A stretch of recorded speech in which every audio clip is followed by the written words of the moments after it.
Hi everyone.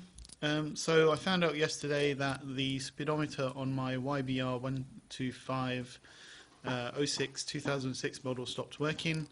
Done a bit of investigation and it looks like the speedometer cable is broken, it's snapped. So this is a quick DIY to show you how to replace the speedometer cable. So for this you'll need some gloves to keep the muck off your hands. This is optional, some grease to put on the ends of the cable just to keep the muck out and to stop corrosion, pair of pliers, and most importantly the right part, replacement part. This is a genuine Yamaha speedometer cable which I bought for £10, about $15. Gloves, pliers and grease, genuine replacement part. Let's get started. So first of all, slacken off the cable, unscrew it. I've already loosened this off and then it should just come out.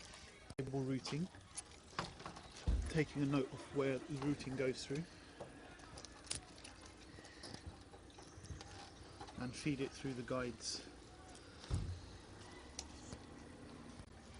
Next, as you can see, this has got some corrosion, which is probably why it stopped working.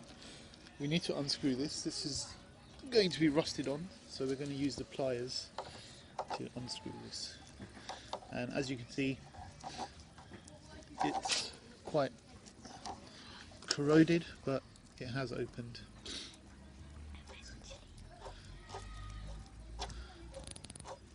So once the grub nut is off, just slide out the cable and there you go.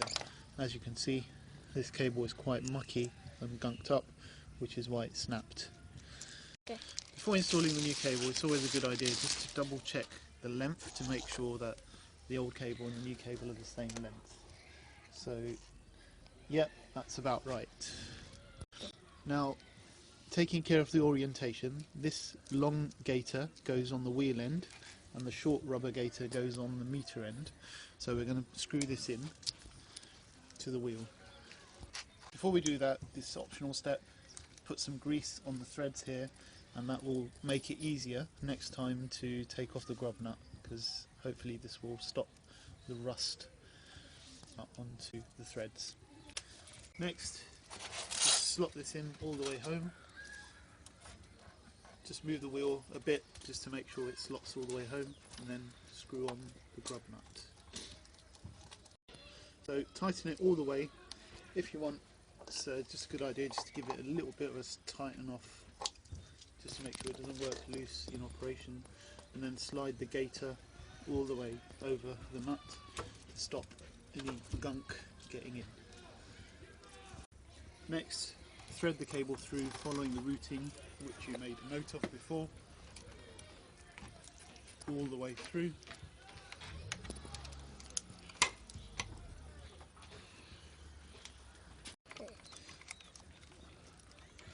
All the way up to the meter.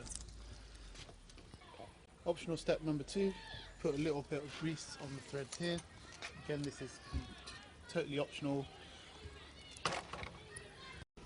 Okay, next, just to make sure that the cable is seated properly, if you turn the wheel, the cable should twist. That just shows that the cable is seated in properly at the bottom. So now we just plug it into the meter, push it all the way in, and then just screw on the cable. Okay. Yeah, it's a bit fiddly, but eventually, once it's connected, there you go, that's screwed on. Push the rubber all the way to the top just to keep the water out. Okay. And make sure this rubber gaiter is also pushed all the way as far forward as possible. And that's so just to test it, we'll come up to the meter, twist the wheel, and the meter should turn. And that's it. So now we're just going to take the bike for a test ride just to make sure that the meter is operational again. And that's it. Bye bye, hope you like this video. And obviously need to dispose of the cable responsibly. Bye.